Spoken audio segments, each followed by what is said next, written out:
आप सभी को शुभ प्रभात। आज हम आपके हिंदी पाठ्यक्रम से व्याकरण का पाठ उपसर्ग और प्रत्यय पढ़ेंगे। सबसे पहले उपसर्ग से हम शुरुआत करते हैं। जैसा कि आप देख रहे हैं, परिभाषा के अनुसार जो शब्दांश मूल शब्दों के प्रारंभ में जुड़कर नए शब्दों का निर्माण करते हैं उन्हें उपसर्ग कहते हैं। जैसे सु धन पुत्र सुपुत्र, बे धन ईमान बेईमान। यहाँ मूल शब्द का अर्थ है जिनका अपना स्वतंत्र अस्तित्व होता है, जो बिना किसी उपसर्ग या प्रत्यय के सहायता के स्वतंत्र रूप से इस्तेमाल होते हैं। जैसे देखिए, सुपुत्र में पुत्र मूल शब्द है, इसका अपना स्वतंत्र अस्तित्व है। इसमें हमने सु उपसर्ग जोड़ दिया तो अर्थ में विशेषता आ गई, नया शब्द बना सुपुत्र। और अब पहले पुत्र का अर्थ था बेटा, अब इसमें जब हमने सु उपसर्ग जोड़ा तो जो नया शब्द बना सुपुत्र उसका अर्थ बदल गया। अब योग्य पुत्र या सुंदर पुत्र इसका अर्थ हो गया।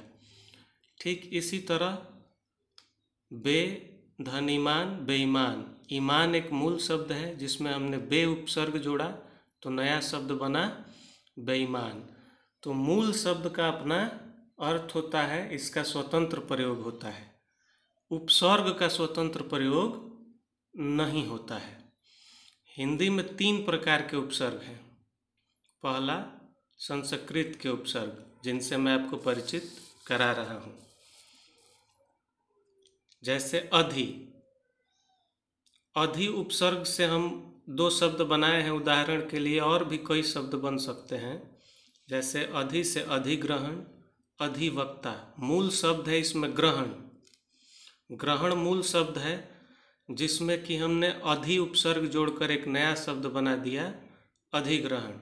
उसी तरह वक्ता एक मूल शब्द है, उसमें भी हमने अधि उपसर्ग जोड़ा तो नया शब्द बना अधिवक्ता यानी वकील। उसी तरह अनु। ग्रह एक मूल शब्द है जिसमें हमने अनु लगाकर एक नया शब्द बनाया अनुग्रह, जिससे अर्थ में विशेषता आ गई। मान यानी प्रतिष्ठा, उसमें हमने अनु उपसर्ग जोड़ा तो नया शब्द बना अनुमान, यानी अर्थ में विशेषता आई और एक नया शब्द बन गया। ठीक इसी प्रकार अन्य उदाहरण भी आप देख सकते हैं। अप उपसर्ग लगाकर अपयश, अपशब्द। आ उपसर्ग लगाकर आजीवन, असमान। इसमें ध्यान देने वाली बात है, देखिए जो मूल शब्द हैं उनका अपना स्वतंत्र अस्तित्व है। जैसे यश शब्द, जीवन, समान। और इसमें हम जब उपसर्ग जोड़ रहे हैं तो एक नया शब्द बन रहा है और अर्थ भी बदल जा रहा है। जीवन का अर्थ जिंदगी, आजीवन का अर्थ जिंदगी भर, समान का अर्थ बराबर, आसमान का अर्थ नभ, आकाश। उसी तरह उत लगाकर उत्कर्ष, उत्थान। दूर लगाकर दुर्भाग्य, मूल शब्द इसमें भाग्य है। दुर्गम में मूल शब्द गम है। दुर्जन में मूल शब्द जन है। जन मतलब आदमी, दुर्जन मतलब बुरा आदमी। गम मतलब दुख, दुर्गम मतलब कठिन।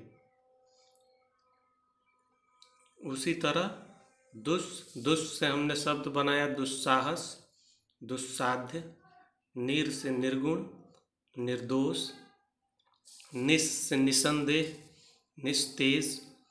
प्र से प्रचार, प्रहार। वि से विदेश, विशाल। मूल शब्द इसमें देश है, इसमें मूल शब्द साल है। मूल शब्दों के अपने अस्तित्व होते हैं जिसमें उपसर्ग का अपना स्वतंत्र अस्तित्व नहीं होता। बार बार मैं आपको ये बता रहा हूँ कि जब भी हम उपसर्ग जोड़ते हैं तो शब्द में एक शब्द के अर्थ में परिवर्तन हो जाता है। ये सभी संस्कृत के उपसर्ग हैं। सम से सम्मान, सम्मेलन। अ या अन से अभाव, असंभव, अनहोनी। सु से सुसंस्कार, सुबुद्धि। कु से कुपुत्र, कुकर्म। देखिए, पुत्र मूल शब्द है, कर्म मूल शब्द है। कुपुत्र, कु उपसर्ग लगा दिया, अर्थ बदल गया। कुपुत्र यानी बुरा पुत्र, कुकर्म यानी बुरा कर्म, गलत कर्म। उसी तरह श्रम यानी मेहनत, चर्चा यानी किसी विषय वस्तु पर बातचीत, अंत से अंतःकरण, अंतर्राष्ट्रीय, पुनः या पुनर् से पुनर्विवाह, पुनर्जन्म। इस तरह संस्कृत के उपसर्गों से इस तरह के शब्द बनाए जा सकते हैं। उदाहरण के लिए मैंने दो दो शब्द लिखे हैं, अन्य और भी अधिक से अधिक शब्द बनाए जा सकते हैं। आप स्वयं से भी इसका प्रयास करेंगे। अगले वीडियो में मैं आपको हिंदी और विदेशी भाषाओं से आए उपसर्गों से परिचित कराऊंगा। तब तक के लिए नमस्कार।